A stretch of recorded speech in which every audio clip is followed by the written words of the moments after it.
Hello बच्चों, मैं अर्चना श्रीवास्तव आपका अपनी वर्चुअल क्लास में स्वागत करती हूँ। बच्चों, सामान्य रोग और कारण ये सीरीज चल रहा है और इसमें हमने बहुत सारे रोगों के बारे में बात की। अब बच्चों, कुछ रोग ऐसे भी होते हैं जो किसी कीट या किसी जानवर के काटने से भी होते हैं। तो आज उसी में हम बात करेंगे मलेरिया की। मलेरिया के बारे में मुझे लगता है आप सब जानते हो कि ये जो रोग है वो एक मच्छर के काटने से होता है। तो बच्चों, मुझे लगता है आप नाम भी जानते हो कि कौन सा मच्छर है। तो आइए जानते हैं मलेरिया के कारण।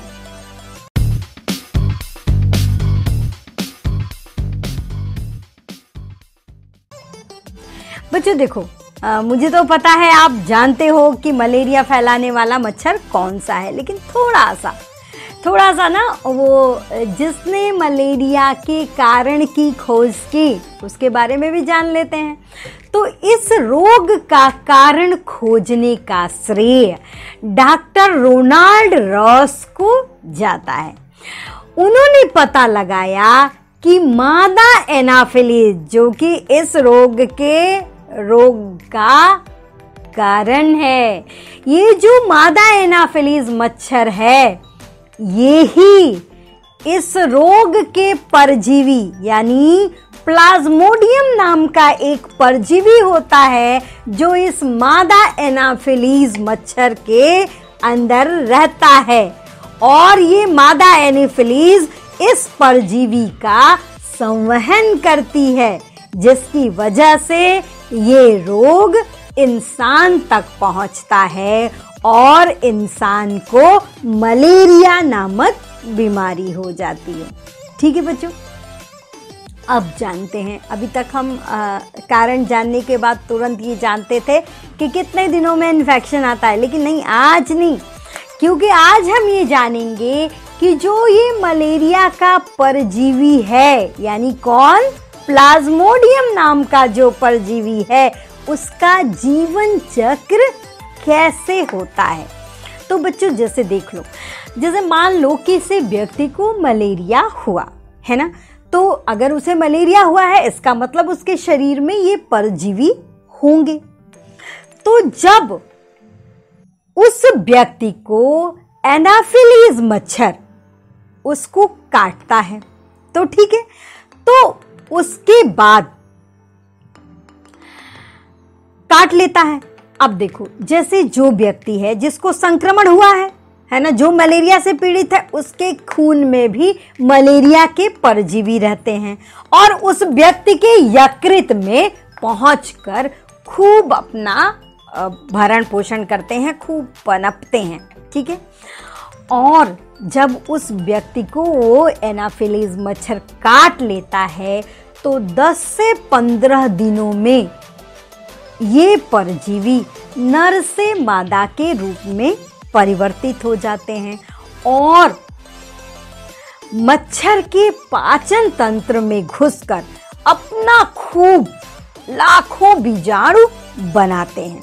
ठीक है बच्चों, अब जब वो खूब अपना ग्रोथ कर लेते हैं, उसके बाद मच्छर की लार ग्रंथियों में पहुंच जाते हैं और जब ये संक्रमित मच्छर किसी व्यक्ति को काटता है तो उस व्यक्ति जिसको ये मच्छर काटता है उसके मच्छर के लार से होते हुए वो जिस व्यक्ति को मच्छर ने काटा है उसके शरीर में प्रवेश कर जाते हैं और इस तरह फिर वही जीवन चक्र शुरू होता है कि उस व्यक्ति के यहाँ यकृत तक पहुँचते हैं, खून में शामिल हो जाते हैं। ठीक है बच्चों, तो ये क्या हुआ कि इस तरह से ये जो परजीवी है प्लाज्मोडियम, वो अपना जीवन चक्र चलाता है और एक स्थान से दूसरे स्थान पे ले जाने का काम कौन करता है? एनाफिलीज मच्छर करती है।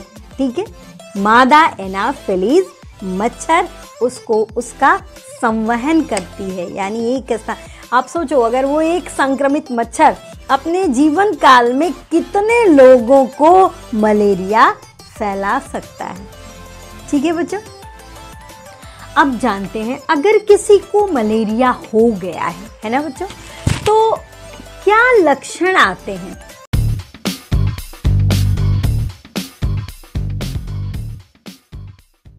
है ना, हम पहले भी बताए हैं कि जब आपके शरीर में कुछ भी अलग ढंग का आएगा तो आपका शरीर रिएक्ट करता है।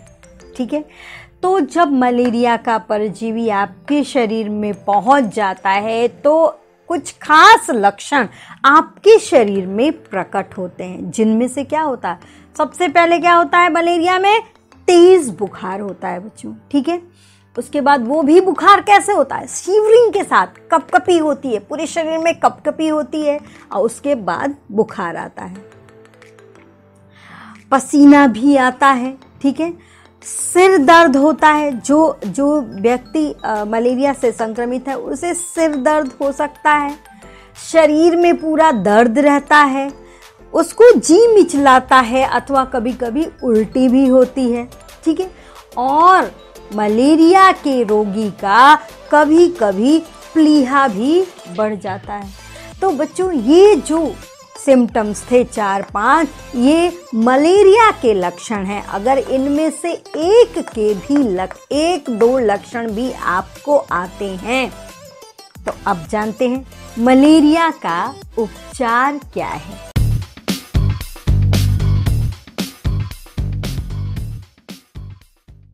ठीक है बच्चों, सबसे पहले तो है ना, अगर ऊपर जो मैंने आपके स्क्रीन पे भी आया है, इनमें ये जो सारे लक्षण आए, इनमें से 1 या 2 लक्षण भी आपके शरीर में नज़र आते हैं या आपको नज़र आते हैं या आपके परिवार के किसी व्यक्ति को नज़र आते हैं, तो आपका पहला कर्तव्य बनता है कि उस व्यक्ति के रक्त को जांच में भेजें, रक्त के नमूने को जांच में भेजें, और अगर उसमें मलेरिया निकलता है तो चिकित्सक को संपर्क कर उसकी ही सलाह से दवाइयाँ लें। कुछ भी अपने मन से ना लें, मेडिकल स्टोर से ना लाएं, जो चिकित्सक जिस प्रकार की दवा कहता है उस प्रकार की दवा लें। रोगी को पूर्ण विश्राम दें, ज़्यादा श्रम ना करने दें। उस रोगी को क्या करें कि उसको पूर्ण विश्राम दें, वो जितना आराम करेगा उतना उसके लिए फायदेमंद होगा।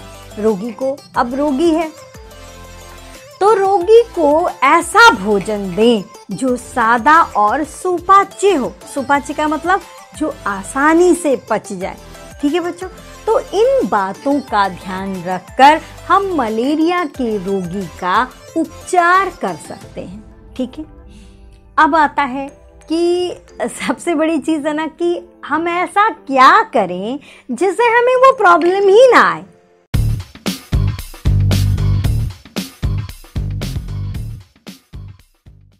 तो हमने कहा था ना कि गंदगी 100 बीमारियों की जननी होती है, तो अपने आप उसके बचाव का, मलेरिया के बचाव का सबसे अच्छा तरीका है कि अपने आसपास गंदगी न जमा होने दें।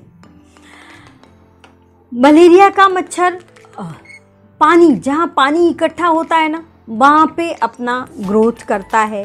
तो अपने आसपास, मतलब आपके मोहल्ले में, आपकी सड़क पे, आपकी छत पे या फिर आपकी सराउंडिंग में जो भी चीज़ें हैं, अगर वहाँ पानी जमा होता है या गंदगी है तो वो क्या है, वो मच्छरों के लिए एक सुटेबल एटमॉस्फेयर है जहाँ वो अपनी ग्रोथ बढ़ा सकते हैं। ठीक है बच्चों, अब क्या है, दूसरा क्या है कि अपने घर के शौचालयों, घर में अगर शौचालय है, सभी के यहाँ रहता है, उसकी साफ सफाई नियमित करें। इसके अलावा जो नालियाँ हैं, है ना, उनको भी नियमित साफ करें और उस पर चूना अथवा डीडीटी अथवा जो भी आप विसंक्रमित पदार्थ उस पे डालते हैं वो डाल के आप हमेशा उसे साफ सुथरा रखें। ठीक है बच्चों, और देखो शाम के समय में ना मच्छर बहुत तेजी से घर के अंदर आते हैं, तो वो शाम के समय थोड़ा सा प्रिकॉशन लेके आप, जैसे विंडोज पे जालियां लगी हों, है ना, दरवाज़ों पे जालियां लगी हों, तो मच्छर नहीं आ पाते हैं। अगर फिर भी मच्छर आ जाते हैं तो आजकल मार्केट में तमाम तरह की चीज़ें हैं जिनसे आप मच्छर को किल कर सकते हो। ठीक है, मच्छर को कोशिश करें कि मच्छरों को घर में ना आने दें। उसके तमाम उपाय हैं आपके लिए। गुड नाइट का आता है, लिक्विड फॉर्म में आता है, लोशंस वगैरह आते हैं, और भी बहुत चीज़ें आती हैं जो मच्छरों को मारने के काम आती हैं, या फिर मच्छरों को हमारे घर में घुसने नहीं देती हैं। हिट आता है, काला हिट आता है ना, तो उसको भी मार के मच्छरों को कम किया जा सकता है। कुल मिला के हमारा ये उद्देश्य होता है कि मच्छर हमारे संपर्क में कम से कम आए, क्योंकि इस परजीवी का संवहन कौन करता है?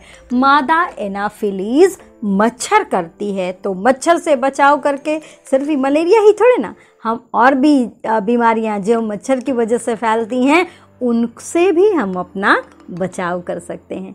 ओके बच्चों, मुझे लगता है कि आपको मेरी बात समझ में आई, और अब तो आपके जो पीछे कक्षा 10th में बच्चे थे, आज उनका रिज़ल्ट आया और उन्होंने आई होप कि बहुत अच्छा किया होगा। और आपसे भी उम्मीद करती हूँ कि आप अपने सिलेबस से पढ़ते हुए अब अपनी तैयारी रखेंगे और आप भी उन्हीं की तरह अच्छा परफॉर्म करेंगे।